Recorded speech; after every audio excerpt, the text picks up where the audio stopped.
y Administración. En esta ocasión con un tema muy interesante denominado Poder y Gobernabilidad desde pues los dramas vistos de William Shakespeare. Previo a que iniciemos con escuchar esta interesante plática, le pediré al doctor Alfredo Adam, coordinador del Seminario Universitario de Gobernabilidad y Fiscalización, que dé una introducción al tema que vamos a escuchar el día de hoy. Muchas gracias, Aurea. Poder y gobernabilidad han sido temas muy relevantes desde tiempos remotos y en la actualidad han tomado nuevos bríos, dada la conciencia de que es necesaria la creación de mejores condiciones de vida y desarrollo, lo cual en sociedades democráticas como la nuestra es una condición que impone el poder soberano a sus gobernantes. En una concepción moderna, Hans Buschhagen, en su libro Política y Poder, mencionó que el poder es algo tan natural y necesario como el vivir en sociedad. Quien tiene poder lo debe a la convivencia con los otros y lo conservará. Quien quizás lo incrementará en tanto esté al servicio y responda a los intereses de los demás. Podemos derivar, primeramente de la concepción que he mencionado, que en todo grupo social es necesario que exista el poder mediante el cual se establezcan las reglas y principios que promuevan, faciliten y conduzcan las relaciones sociales. Pero el segundo elemento de la afirmación de Buschhagen no siempre ha estado presente en la historia de la humanidad, ya que la detención del poder y su ejercicio en muchas sociedades ha olvidado por completo la meta principal que debe tener todo gobierno, que es atender y crear las condiciones para el bienestar y desarrollo generales. El día de hoy, el doctor José Ramón Torres Solís, profesor y investigador en retiro de posgrado de Ciencias de la Administración de nuestra Facultad de Contaduría y Administración, nos comparte pasajes de las obras de Shakespeare en donde la obtención y conservación del poder generan dramas que pueden estar presentes aún en la actualidad.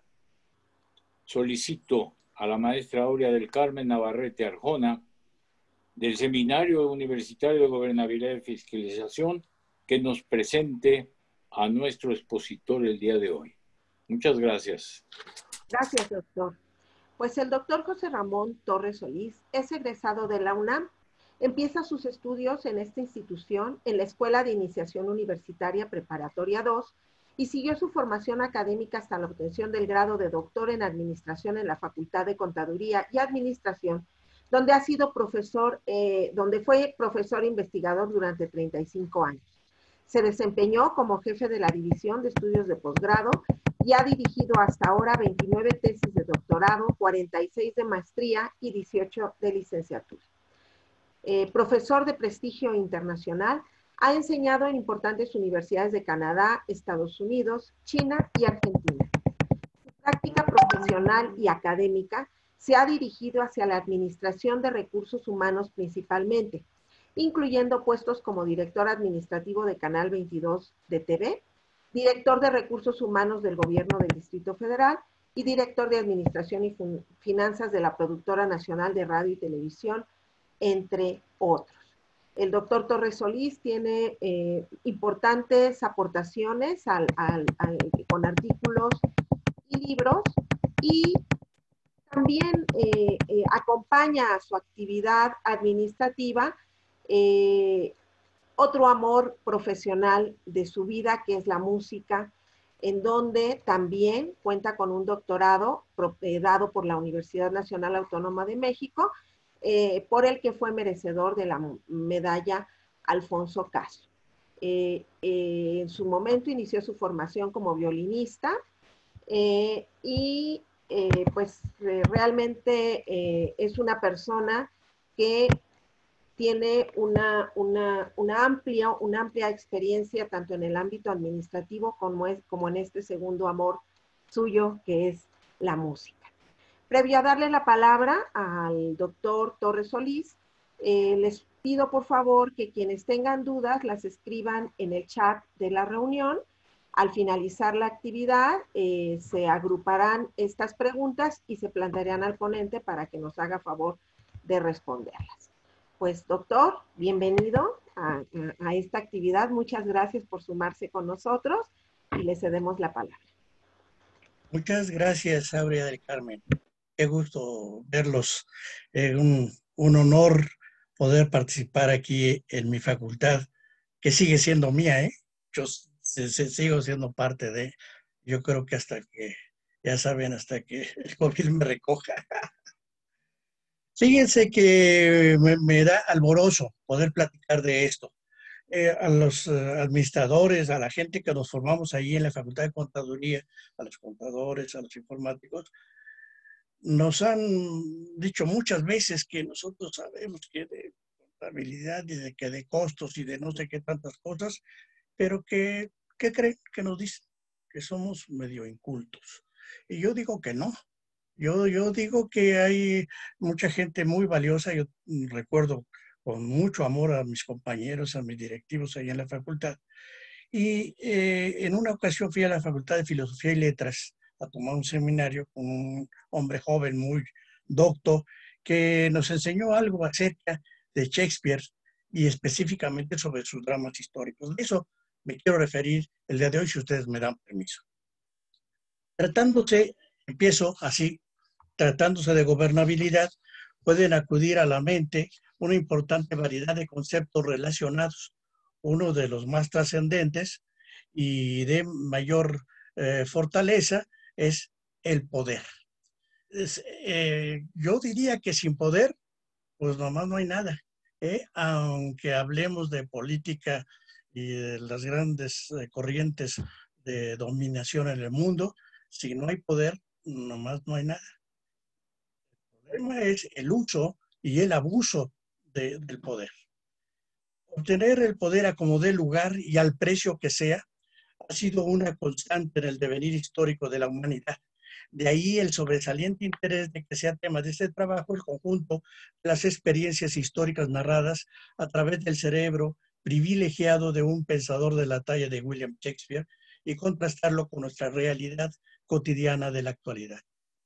Nuestra tradición cultural, llena de raíces latinas y griegas, no ha sido tan proclive a considerar otras fuentes, como es el caso de la cultura sajona, que significa, creo yo, una fuente de enriquecimiento intelectual en la cultura universal. El pensar en el poder con una perspectiva así, como origen y destino del ejercicio de los actos de gobierno, nos podría llevar a reflexiones profundas sobre la naturaleza humana y sus motivaciones y consecuencias de su actuación. Aquí se pretende relacionar las aportaciones de los teóricos contemporáneos en materia de la presencia del poder en el comportamiento humano en todo tipo de organizaciones, con otra fuente de conocimiento, tal vez más convincente, como es la literatura clásica, específicamente los dramas históricos, a través de su lectura y con la fuerza que genera su representación en el escenario. Estamos hablando de dramas, ¿sí? Asuntos que han pergeñado algún autor muy iluminado como Shakespeare, pero también estamos hablando de la historia. Estamos hablando de hechos verdaderos en donde él los contextualiza y los presenta en el escenario de una manera, desde luego, magistral y muy aleccionante para todos nosotros. Esa es la razón de presentar aquí selectos planteamientos específicos de algunas de las propuestas escénicas que sobre el poder se hacen en la obra de William Shakespeare. Un claro vínculo del poder en los actos de gobierno en la época de Shakespeare la encontramos en la declaración de Stephen Orwell en su introducción al King Lear.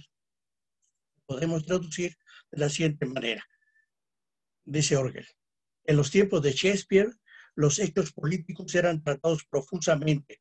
Asuntos como las responsabilidades del rey en el gobierno del pueblo, la continuidad de su reglamentación, la unidad del Estado y tal vez el más conflictivo de todos, el profundo cuidado de un orden social marcadamente patriarcal. A no dudar, uno de los pilares de la práctica administrativa mundial se refiere al poder, tanto en su uso, el derecho de mandar y el poder de hacerse obedecer, dice Fayol en 1917, como en su abuso.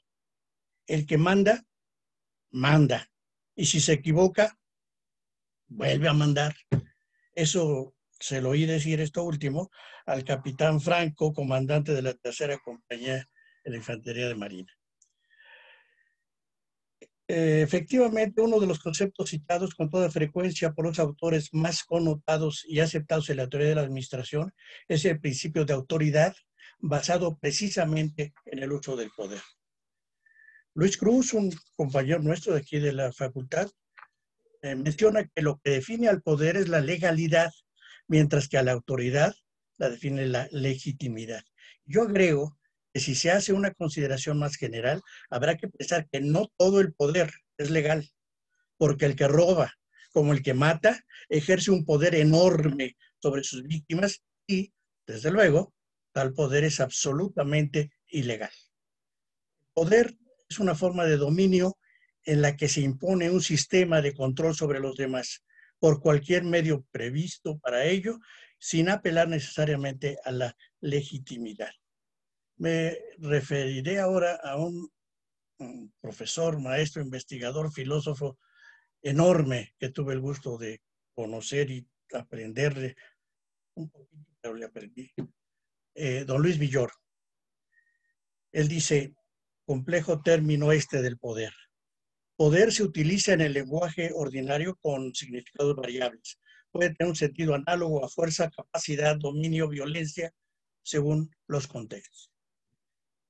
¿Cuándo es que se tiene poder? Dice Villoro. ¿Para qué sirve el poder? ¿En qué se puede utilizar? Un hombre posee poder si tiene la capacidad de satisfacer sus deseos y cumplir sus fines, cualesquiera que estos sean. Es el medio privilegiado para lograr un fin. Es lo que decía el maestro en 1997. En la administración de las organizaciones se hace presente el poder en el ejercicio de la autoridad a través de la emisión de órdenes, políticas, señalamientos, sistemas, procedimientos, etcétera, etcétera. En lenguaje llano, el ejercicio del poder radica en hacer que otro haga lo que tú quieras que haga.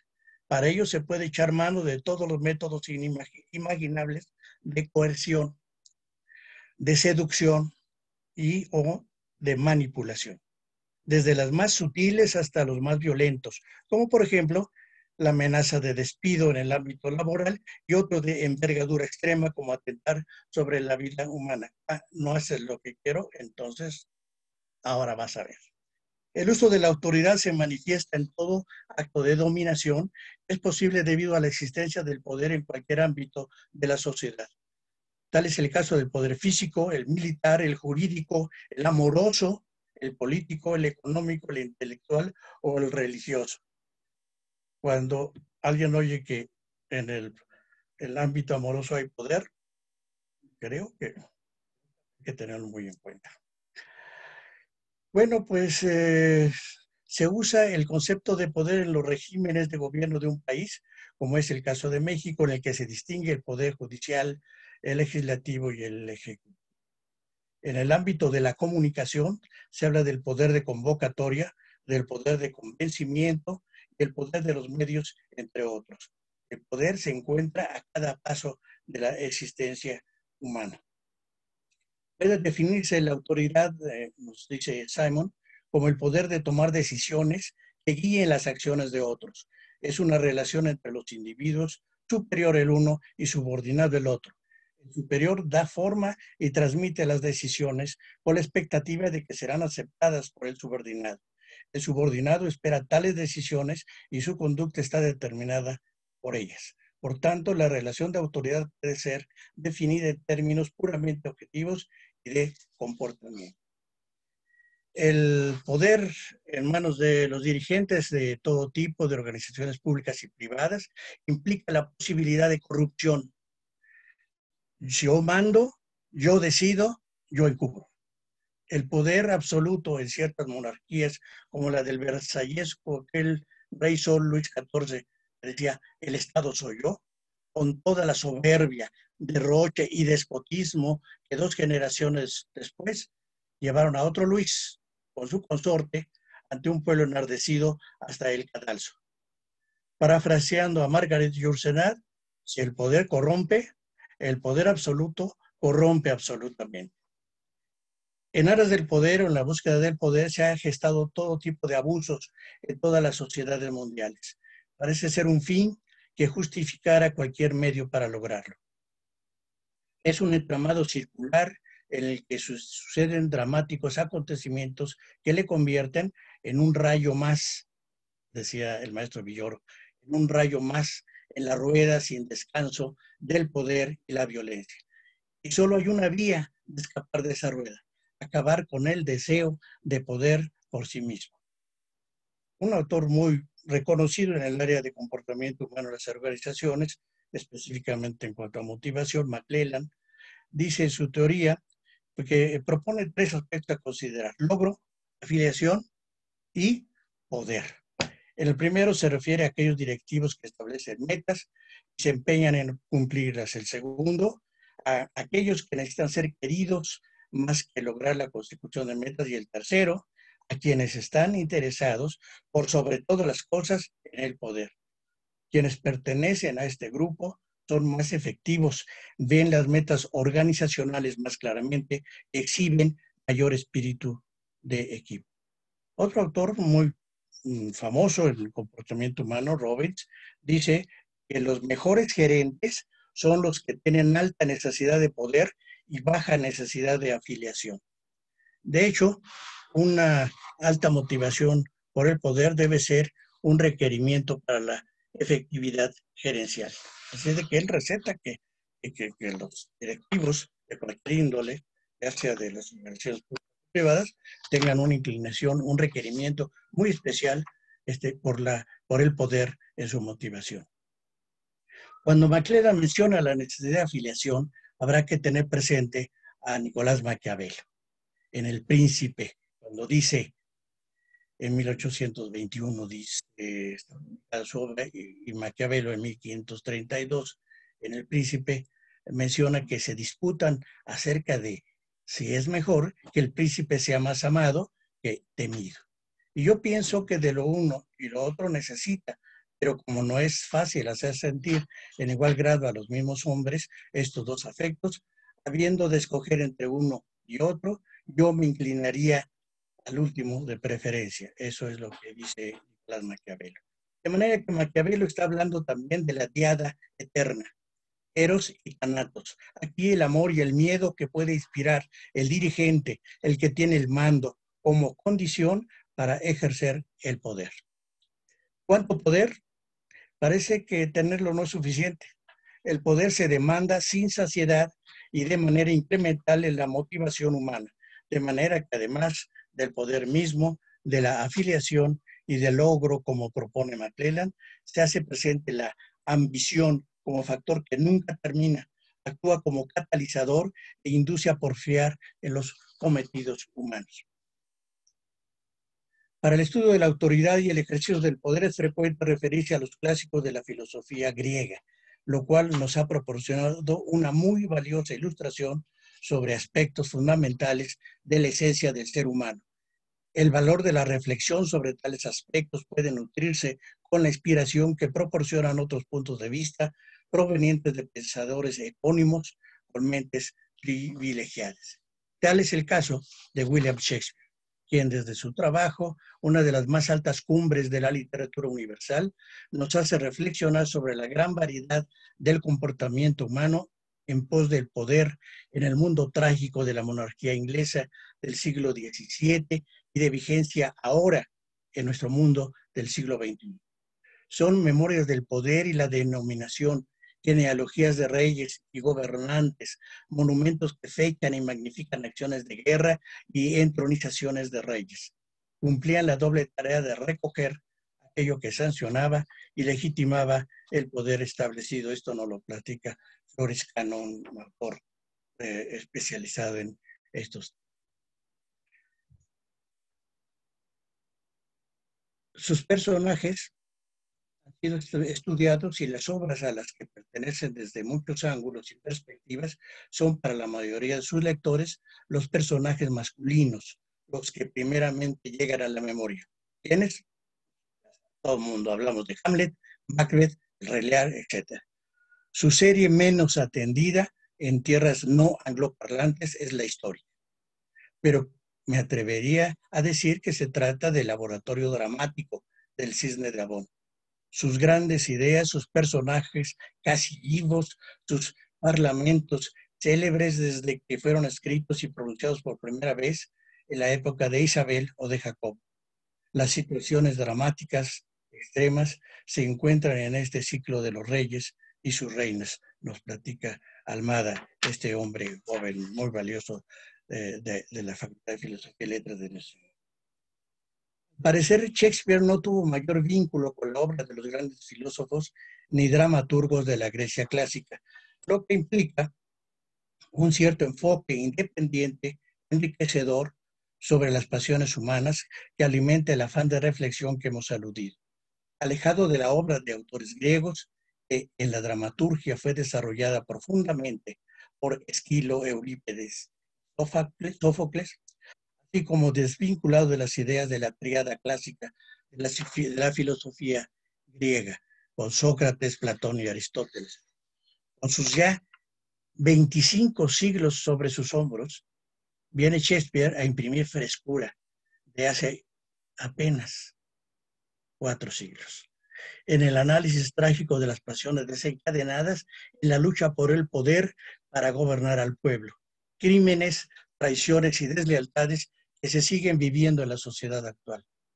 Un autor contemporáneo de Shakespeare, Ben Jonson, le escribe una atenta nota y le dedica a Shakespeare y le dice: y aunque tenías poco latín y menos griego, no buscaría nombres de entre aquellos para elogiarte, sino que al tonante Esquilo, a Sófocles y Eurípides, de nuevo vivos, tu coturno mostrara sacudir el proscenio, que mediría solas con la estela de la insolente Grecia y de la Roma altiva. De todo aquello que surgió de sus cenizas, triunfas, Bretaña mía, puedes mostrar a uno a quien las tablas de Europa deben tributo. Bueno, vemos la exaltación por lo británico, desde luego, y pues tenían o tienen de qué presumir estos compañeros británicos. Esta mencionada ausencia de comunión con las culturas greco-romanas lo hace más atractivo como fuente independiente de su narrativa, en especial sus dramas históricos, que como en toda su obra, campea el arte de la trama literaria y contribuye a conformar la construcción de la versión histórica del. Hay mucho que agradecer a la literatura. Si no fuera por ella, no nos hubiésemos enterado de lo acontecido en un lugar de la Mancha de cuyo nombre su autor dijo que no quisiera acordarse. Yo sí quisiera acordarme. Ni sabríamos de la epopeya del poder guerrero del padre de doña Elvira y doña Sol. En ambos casos, no nos ocupamos de saber acerca de la exactitud histórica de tales documentos. Nos damos por bien servidos, pero muy bien servidos con el disfrute de su lectura y de la información que ella contiene. Por ello es que, a mi parecer, la literatura, además del deleite estético que proporciona, constituye una fuente de ilustración histórica complementaria, si se quiere, pero de gran valor en el conocimiento del devenir de la sociedad. Tal es el caso de la conceptualización del poder humano, de su uso y de sus excesos, el jus utendi, jus fruendi y jus habutendi, del que nos dan cuenta los juristas de la tradición romana. Si se argumentara en su contra cierta objetividad disminuida en sus obras o la no coincidencia estricta con lo que establece la verdad histórica, habrá que tener presente que, ciertamente, el trabajo de autores dedicados a la dramaturgia no tiene como objetivo primordial el rigor histórico y, en cambio, sí proporciona un impresionante enfrentamiento entre las concepciones éticas y morales de la sociedad en que se escenifican sus obras y las concepciones actuales se hacen atemporales y universales. El poder y sus excesos es la temática de este escrito.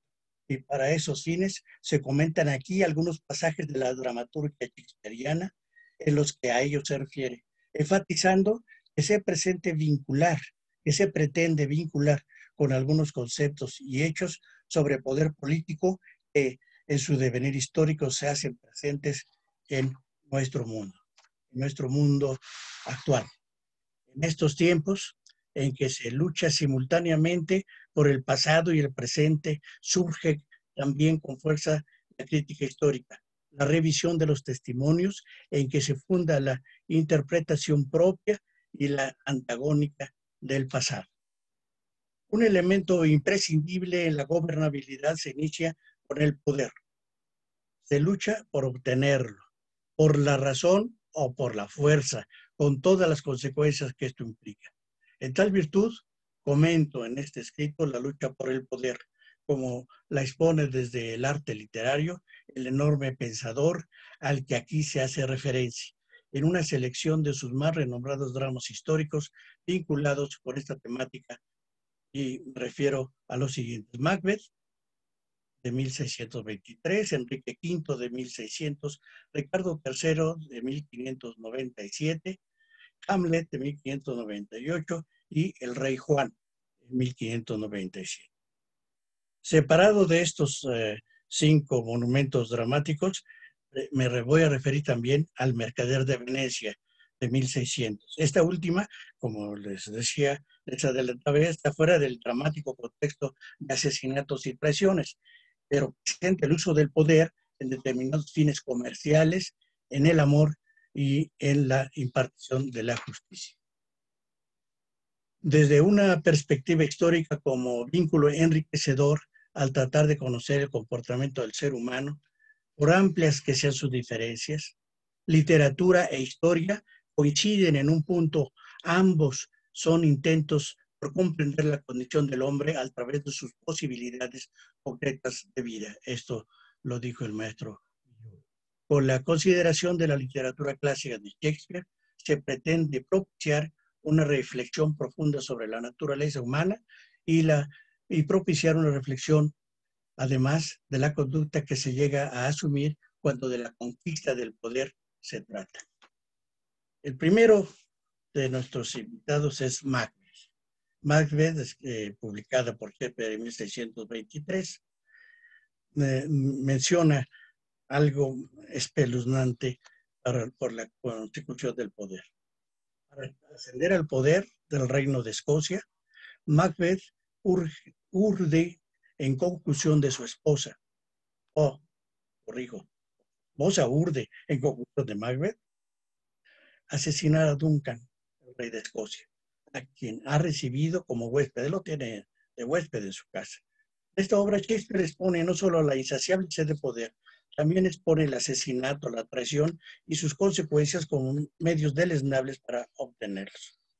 El remordimiento se hace presente en la mente de Macbeth y piensa y exterioriza su pensamiento cuando dice: bueno, ¿y si todo terminara una vez hecho? Sería conveniente acabar pronto, si pudiera el crimen frenar sus consecuencias y al desaparecer asegurar el éxito.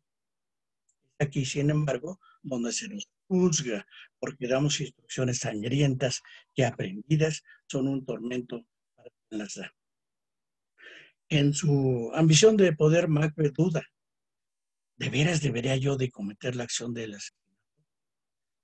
Más, dice, este Duncan ha sido tan humilde en el poder y tan ecuánime al gobernar, que sus virtudes clamarían tal ángel con voces de trompetas contra el acto deleznable.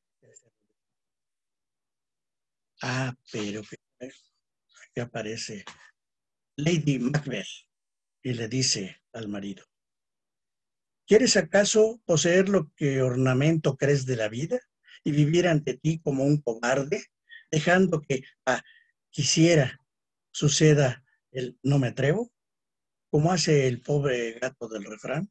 Ahorita les platico. Y refiriéndose a su plan de asesinar al rey Duncan, dice: nuestro gran proyecto que dará a nuestros días venideros y a todas nuestras noches absoluto dominio soberano y el poder.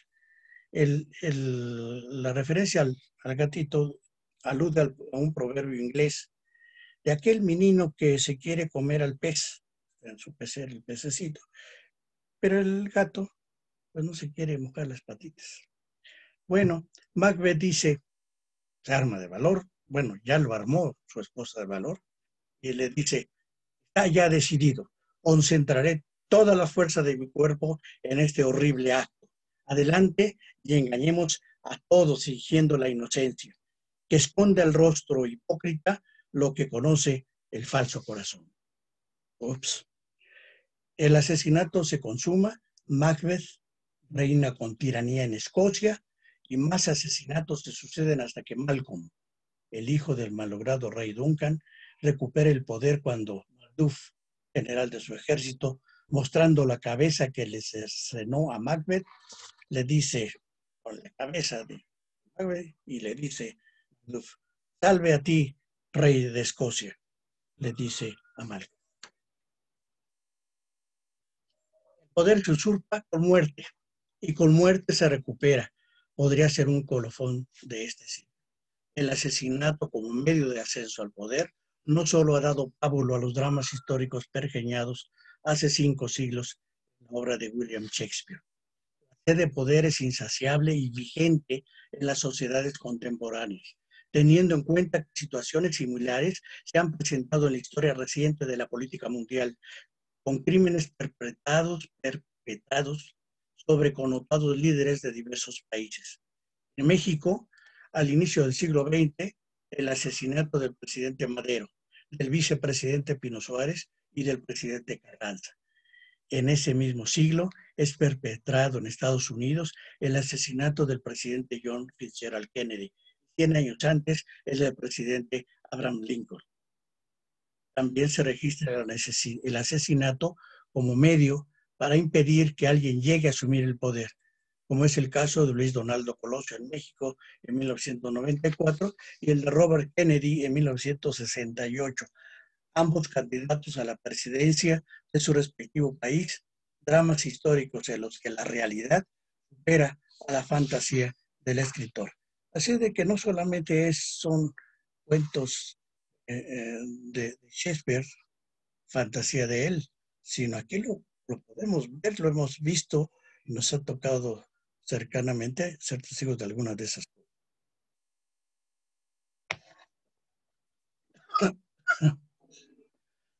Es agua, ¿eh?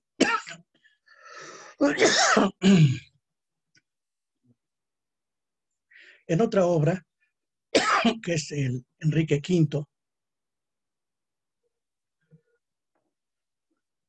ay, esta agua ya no la hacen como antes, raspa.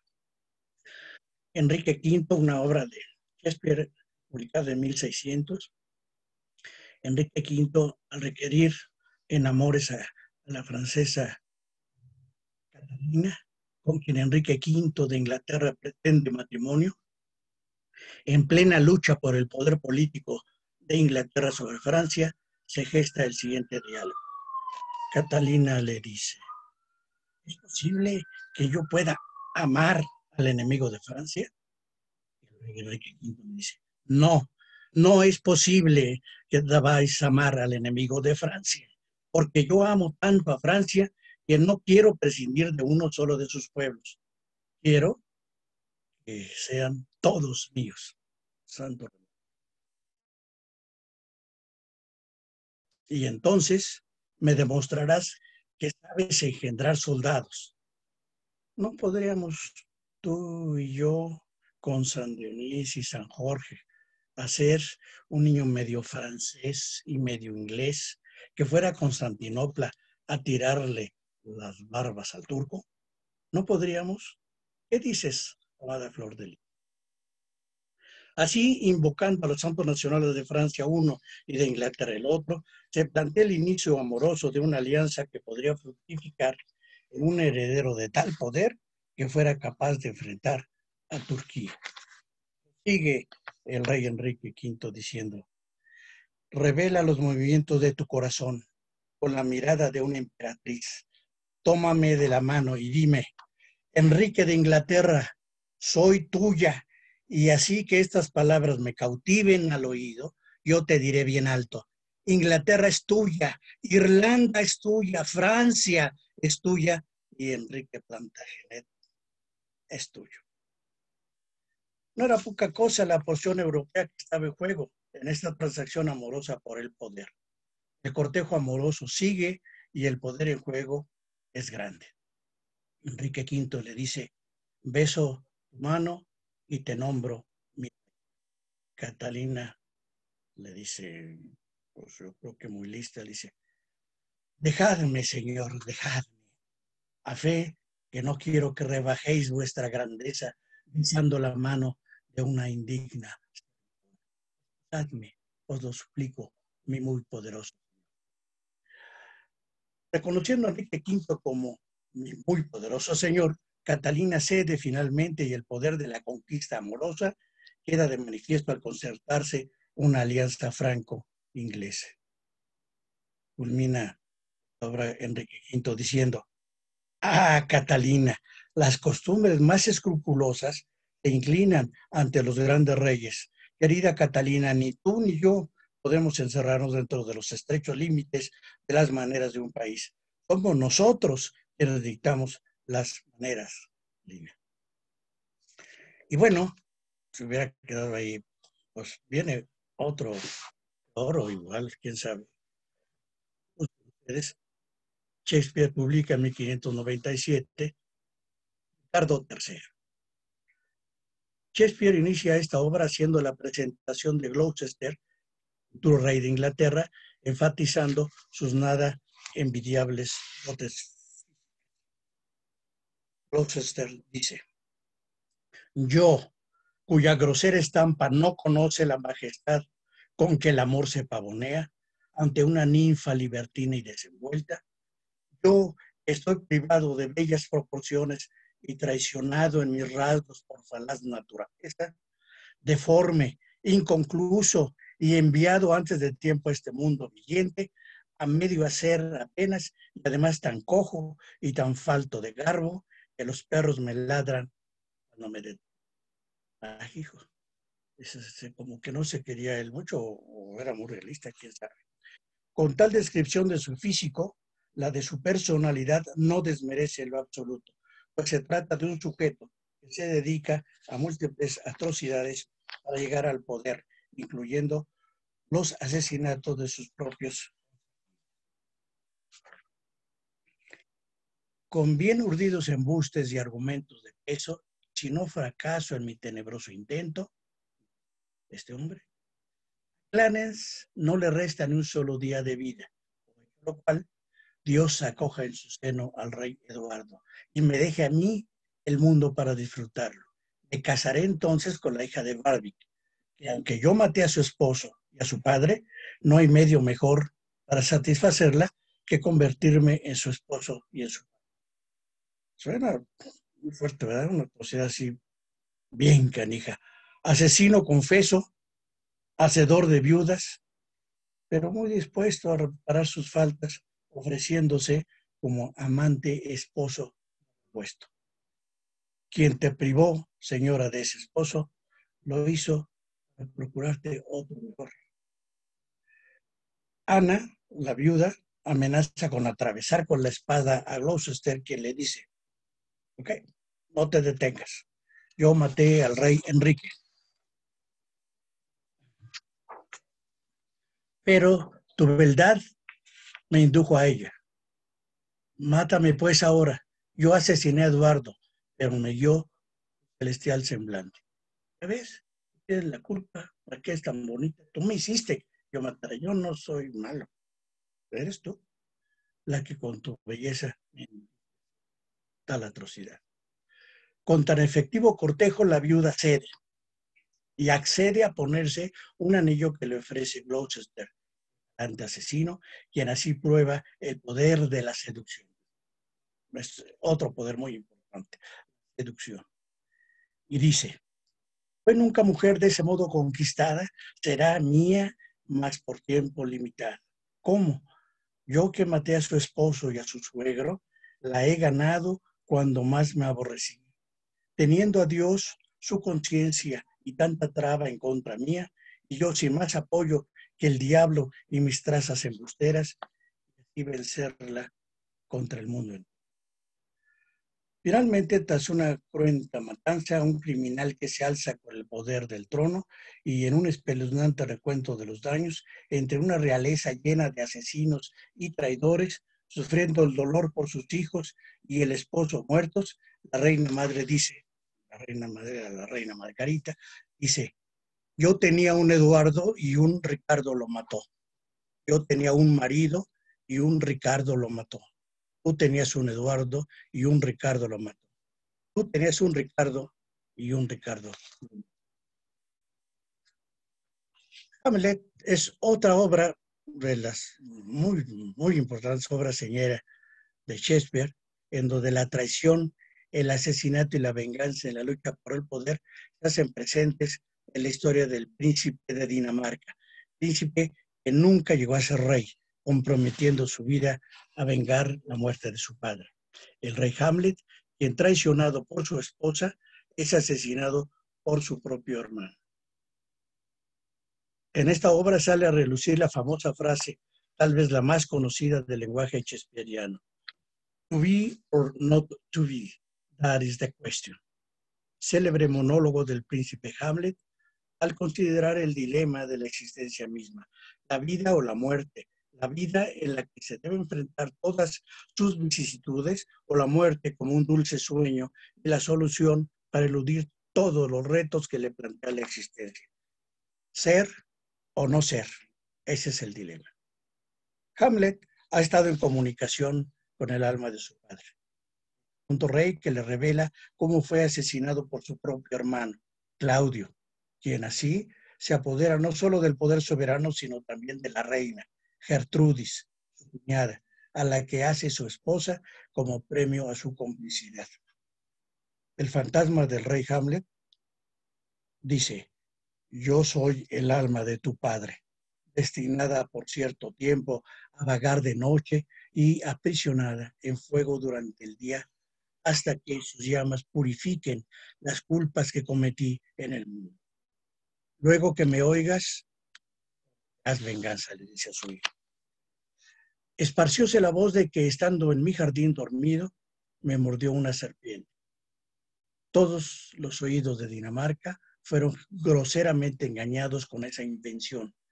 Pero tú debes saber que la serpiente que mordió a tu padre hoy ciñe su corona. Mi tío, dijo Hamlet.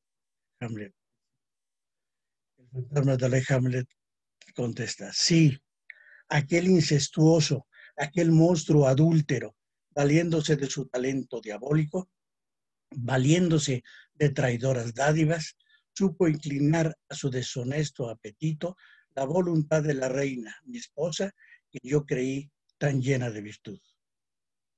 El fantasma del rey continuó su relato al joven príncipe Hamlet, dándole cuenta de cómo fue envenenado por su hermano, provocándole una horrible muerte. Así fue que, estando durmiendo, perdí a manos de mi hermano mismo, perdí mi corona, mi esposa y mi vida en un solo tiempo. El príncipe Hamlet, ante la petición de venganza a que se compromete, urde la forma de hacer reconocer su crimen al asesino de su padre, mediante la representación teatral de un drama similar al sufrido por su progenitor.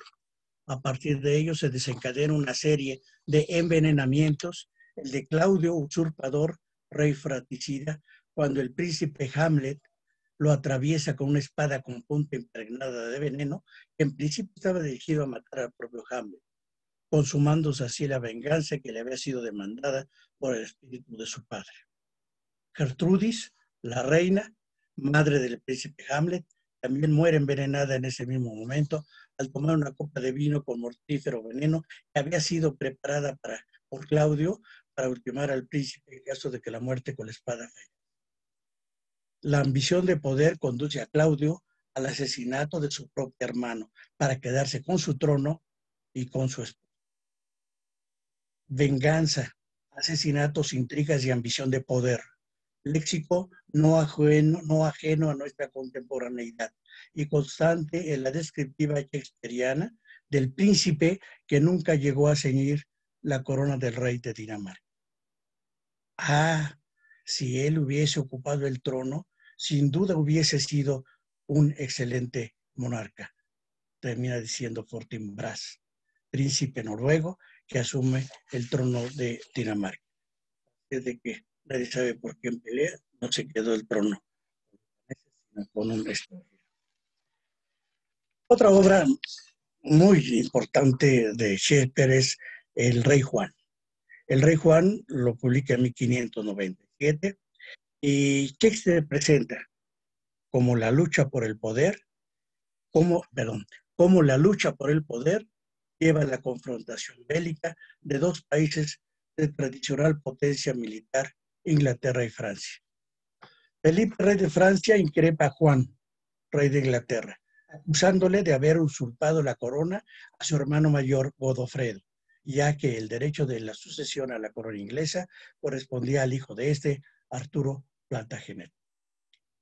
El embajador francés de nombre Catillon dice: el rey francés Felipe, en representación legal de Arturo Plantagenet, hijo de Godofredo, vuestro difunto hermano, reclama legítimamente esta bella isla con sus territorios, Irlanda, Poitiers, Anjou, Touraine y Maine, y desea que depongáis la espada que usurpa estos dominios para dársela a Arturo, vuestro sobrino y legítimo rey.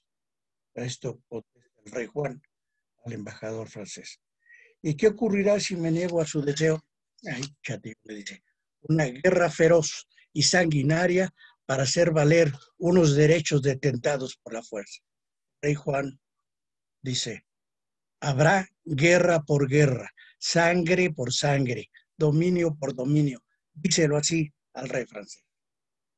A punto de iniciar una guerra entre ambos países, reclamando el derecho a reinar en Inglaterra de Arturo, hijo de Godofredo, el rey francés finca significativa alianza con el duque de Austria, de reconocida estirpe guerrera y famoso por haber dado muerte a Ricardo I de Inglaterra.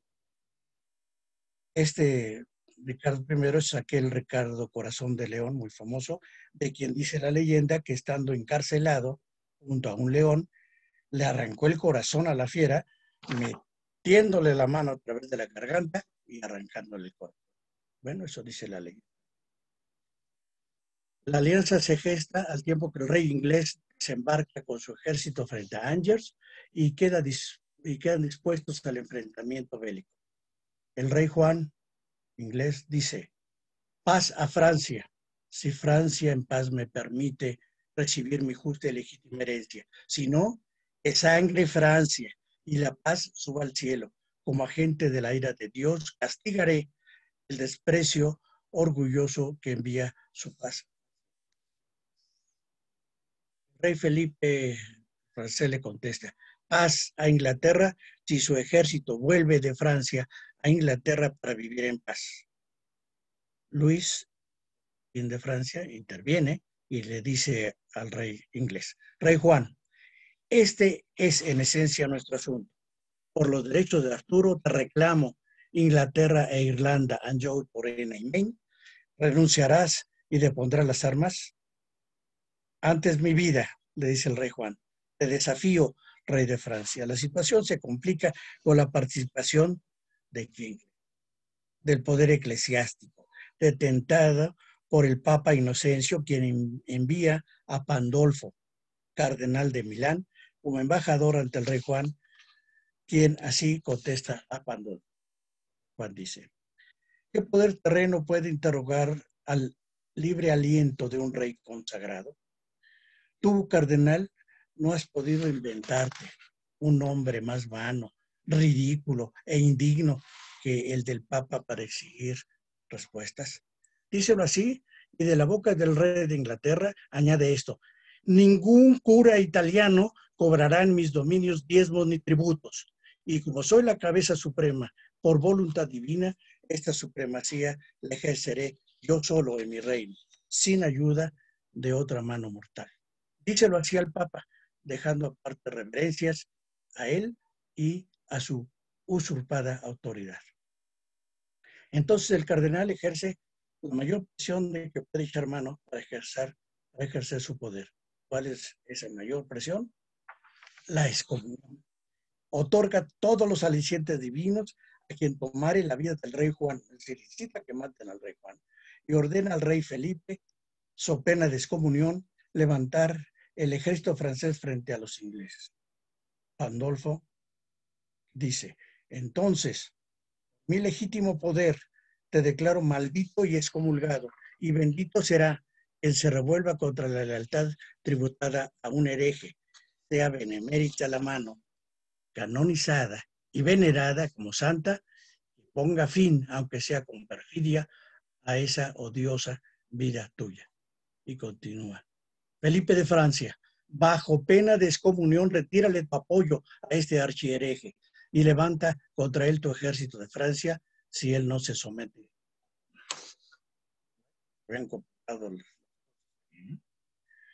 Luis, el delfín, interviene otra vez y le dice a su padre, el rey de Francia, padre, pensadlo bien, pues la elección entraña una grave maldición de Roma o una leve pérdida. La amistad del rey inglés, elegid lo menos arriesgado. Y su padre le contesta, no hará falta.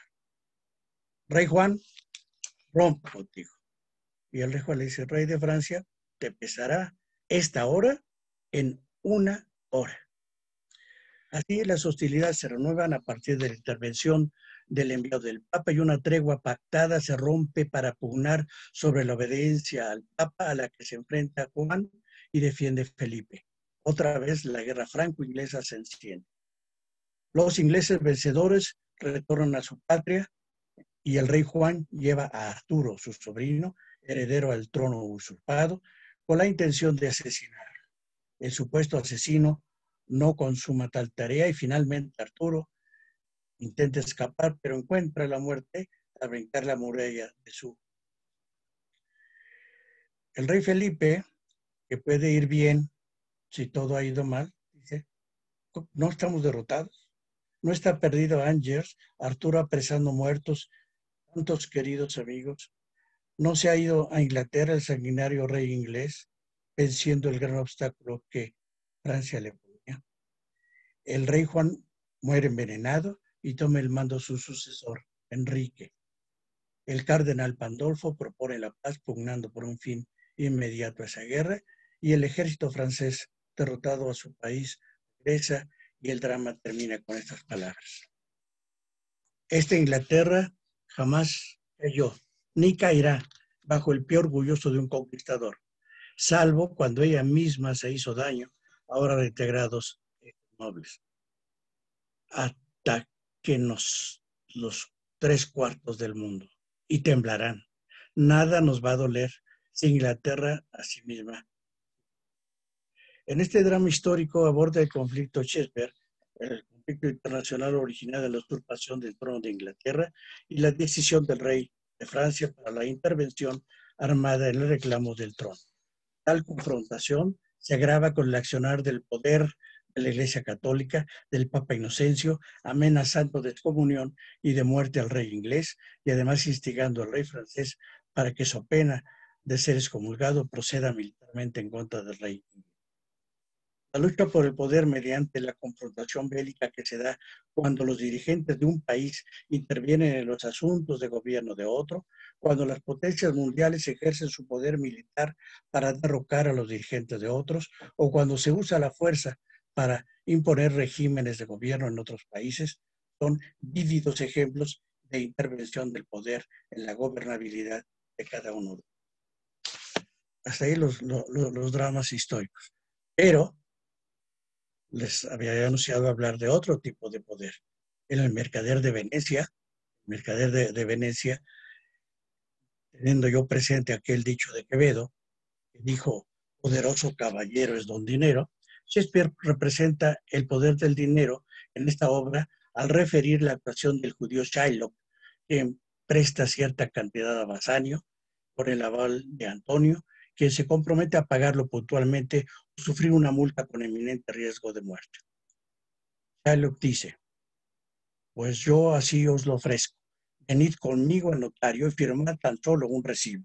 Era cosa de juego que si no me pagáis el día y el lugar fijados, la suma o sumas que las condiciones se especifiquen, sea la multa igual a una libra exacta de vuestra carne viva, la cual pueda cortarse y retirarse de la parte de vuestro cuerpo que me agrade. Antonio dice, el amigo de Bassanio, dice, bien, con gusto firmaré tal documento y aún diré que hay mucha bondad en el judío. Shakespeare también da cuenta aquí del poder de la amistad con el vínculo entre Antonio y Bassanio. Bassanio le dice, no firmarás por mí tal compromiso, Antonio, prefiero no salir de mis apuros. Antonio le dice, vamos, no temas, hombre, no incurriré en la multa dentro de estos 2 meses, o sea, un mes antes de que expire el compromiso, espero recibir 3 veces el valor de este contrato. Y dirigiéndose a Shylock, cuando éste menciona la amistad, dice, ¿quieres prestar este dinero? No lo prestes cual si fuéramos amigos. ¿Cuándo exigió la amistad ganancia por un metal estéril a un amigo? Sino préstalo más bien a tu enemigo, cual si falla, podrás más fácilmente exigirle el cumplimiento del contrato. El tiempo pasa, el plazo se cumple y las naves de Antonio no regresan a puerto. Shylock demanda inflexiblemente el pago de la multa, cortar 1 libra de la carne viva de Antonio, a quien a punto de cumplirse tal sentencia dice a su amigo, dame la mano, Bassanio, que te vaya bien, no sufras de que me haya sucedido tal desgracia por ti. Dale mis respetos a tu estimable esposa y cuéntale cómo ocurrió el proceso de la muerte de Antonio. Dile cómo te amaba. Habla bien de mí después de muerto y cuando hayas terminado el relato, dile que juzgue si tuvo alguna vez Bassanio un verdadero amigo. Asimismo, Shakespeare hace la representación del poder de la ley con la actuación de Porcia, esposa de Bassanio, fantasiosamente disfrazada de doctor en que hábilmente hace prevalecer la justicia en el férreo tribunal de Venecia. Porcia dice, 1 libra de carne del mercader es tuya, te la concede la corte y te la da la ley. Shylock, oh, juez íntegro. Ya, dice, no te da este contrato ni una gota de su sangre. Aquí dice expresamente 1 libra de carne. Toma pues tu paga, toma tu libra de carne, pero si derramas al cortarla, aunque sea solo 1 gota de sangre del cristiano, quedan confiscadas según la ley veneciana todas tus tierras y propiedades al estado de Venecia. Prepárate para cortar la carne, mas no derrames sangre, ni cortes ni menos ni más que 1 libra justa de carne. Si tomas más o menos de 1 libra exacta, más aún, si la balanza se inclinara lo que pueda pesar un cabello, mueres y todos tus bienes quedan confiscados. Shylock entonces trata de negociar, pero la supuesta doctora en Derecho lo impide y finalmente el litigio causa ejecutoria de manera favorable para Antonio, para Bassanio y para las arcas del Estado veneciano. El Mercader de Venecia, tal como lo compuso Shakespeare, es junto con Hamlet, Macbeth y El Rey Lear, una de las 4 obras más populares del autor. La doctora González, una de las grandes especialistas en Shakespeare, tenemos en la universidad. Justicia es el centro de esta obra. Amistad y poder le circundan. La fuerza de la ley le sustenta y todos estos elementos se hacen presentes cuando de gobernar se trata en una nación. Recordemos aquí el poder del dinero que se trasluce en la célebre frase de aquel político mexicano. Un político pobre es un pobre. Induce a discutir cómo erradicar la pobreza de quienes busquen acomodarse al ejercicio de la actividad política de un país y ayuda a explicar los excesos de quienes detentan el poder y su necesidad de mantenerse. La mención de la amistad en los párrafos que anteceden también nos hace tener presente su influencia en las acciones de gobierno en el mundo, tan exacerbada como el amiguismo en México o el guanxi en China. No obstante, habrá también que descargar de la fama de esa palabra que los vínculos de amistad también ayudan a buscar y encontrar candidatos confiables a la hora de designar colaboradores a elegir para asumir responsabilidades en el gobierno de un país. Bueno, tal error diría alguien. Terminamos con lo siguiente. La obra de Shakespeare nos da motivo para honda reflexión con personajes profundamente humanos por los que persiste y se ha inmortalizado.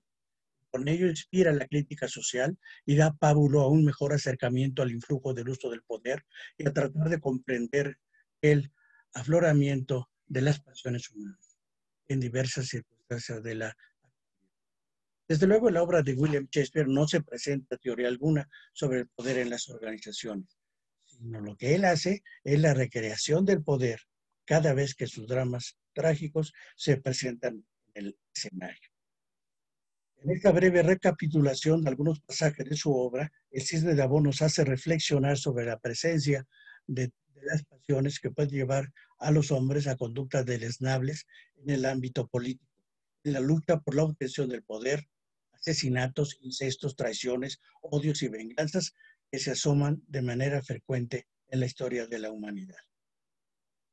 Otra dimensión, en el contexto de la literatura mexicana, se distingue la saga de la costumbre del poder, una magnífica y disfrutable tetralogía debida al escritor Luis Espota, en la que narra en forma de novela la sucesión presidencial a mediados del siglo XX en un México bajo el influjo de un poder político desmedido.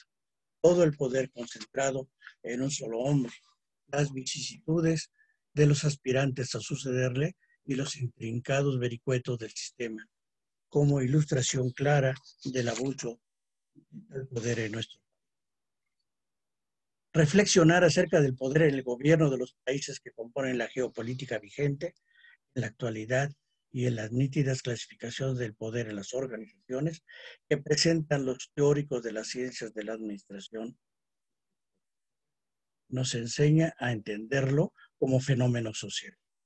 Los autores de la literatura histórica nos enseñan cómo se vive con el poder en episodios plenos de pasión y profundamente humanos.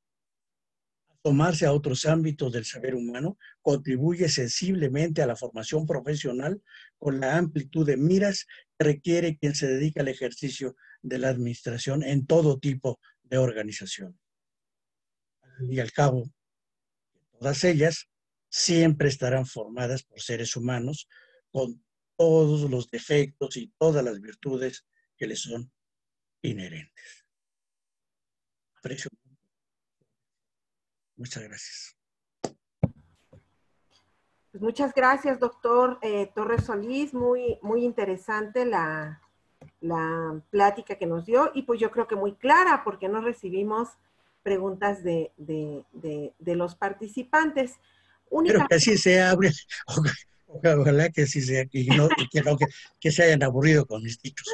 Esperemos, no, creo que no, muy interesante este análisis del poder que como ya comentaba el doctor Adam, ¿sí? Es un aspecto totalmente vinculado a la gobernabilidad en donde en un acuerdo y de relación entre la ciudadanía y el gobierno, pues se buscan las mejores condiciones de vida.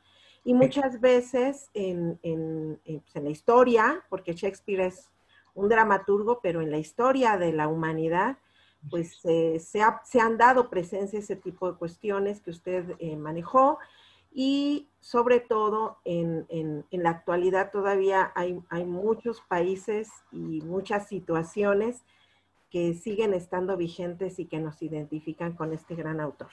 Le cedo la palabra al doctor Adam para que dé el cierre de esta actividad y muchas gracias a todos por su atención. Doctor, tiene desconectado su micrófono, doctor Adam.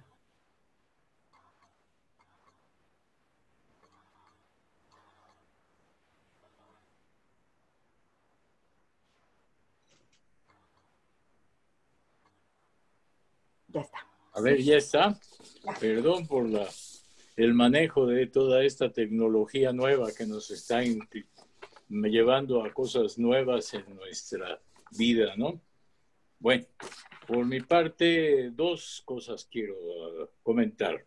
Uno, hacer presente el reconocimiento que la Facultad de Contaduría y Administración de la Universidad Nacional Autónoma de México, si lo tienen, pónganlo, otorga el presente reconocimiento al doctor José Ramón Torres Solís, por su participación como ponente en la conferencia Poder y Gobernabilidad, los dramas históricos de Shakespeare, en el marco del Seminario Universitario de Gobernabilidad y Fiscalización. Por mi raza hablará el espíritu, noviembre de 2020, maestro Tomás Humberto Rubio Pérez, director de la Facultad de Contaduría y Administración. Nos sentimos de verdad muy orgullosos cuando vimos el principio de esta conferencia. ¿De qué nos va a hablar ahora José Ramón? Yo no le encontraba mucho, así como para dar una conferencia, y realmente considero que es una gran aportación, y no como todos los que hemos hecho, esta aportación va a quedar en un documento, en un libro, bueno, un cuaderno que sacaremos próximamente y se distribuirá como todos. Vamos en el cuaderno 36 o 37 de los que hemos sacado de cada conferencia que hemos dado. Y yo sí quiero decir gracias, José Ramón, en nuestro nombre, y realmente estuvo excelente la plática. No nos quitaste de estar viendo la pantalla permanentemente, y de dónde ibas a sacar todas estas cosas, las sacaste, y qué bueno, nos sentimos de verdad muy orgullosos por el tema. Gracias a todos ustedes por asistir. Pero antes de despedirme, quiero hacer un comercial. Un comercial porque en la 21ª semana o 21ª académica de la Facultad de Contaduría y Administración se dará una conferencia que nosotros la pensábamos dar como aquí dentro del seminario, pero es una conferencia del seminario que se va a llamar 500 años de filosofía sobre la conquista y el colonialismo, la razón del poder frente al humanismo, de la Universidad de México. Y esto está basado en escritos de Miguel León Portilla y tocan el tema de Maquiavelo y el poder. Y esta conferencia va a ser dada por el doctor Ambrosio Velasco Gómez, actualmente investigador de filosóficas, y fue un exdirector de la Facultad de Filosofía y Letras de la UNAM. Con esta conferencia se va a abrir las actividades de la semana académica de la facultad, y va a ser dada, no sé si será prudente darles o presentar el programa, pero para poder entrar en el Zoom, si alguien quiere apuntarlo, el número es 8780. Bueno, ahí está el póster promocional. El póster promocional. Pero de todas maneras, les repito, 8780, 8592 y 172. Ambrosio Velasco iba a dar la conferencia igual como la de ahora, y sin embargo el director de la facultad, al ver el tema, consideró prudente hacerlo dentro de la semana que se hace, la semana académica que se hace en la facultad para recibir a los nuevos alumnos. Y yo creo que esto es un apoyo, un soporte, y obviamente también sacaremos el documento. Pero por lo pronto, muchas gracias, José Ramón Torres Solís, por la plática que nos diste. Es muy interesante. Felicidades, y hay que seguirle produciendo. Y cada vez que tengamos algún tema así interesante, con todo gusto, en este seminario lo lanzaremos al público. Gracias a todos los que nos acompañaron. Gracias, Aurea. Gracias a todo el equipo que estamos dentro de este seminario y que ha funcionado, yo creo, independientemente de estar en casa, seguimos trabajando y seguimos produciendo. Muchas gracias a todos. Y gracias, José Ramón. Muchas gracias a ti, Alfredo, Aurea, Flandes, a todos mis compañeros les mando un abrazo muy cariñoso y mi reconocimiento para ti y para todos los colegas que hacen posible esto. Muchas gracias. Gracias. Buenas tardes, hasta luego a todas y a todos.